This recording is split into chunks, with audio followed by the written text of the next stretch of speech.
official winner of the Lolo again. And sa lahat ng mga nakanood online, yeah, so nagustuhan niya kasi we're very happy about it. Naging emotional kami lahat ng stage 1. Sige, actually, naman namin na before, pero nung with the soundtrack, ang nag-flashback na lahat is by when doing Lola again, and we're just very happy and proud of the film, and we're everyone to see it.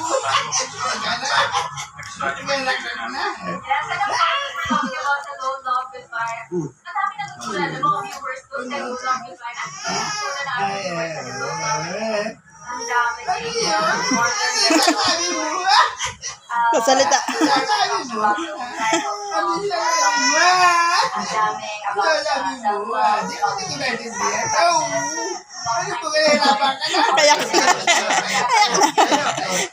ayaw tumayo, tamad tumayo. Ayun.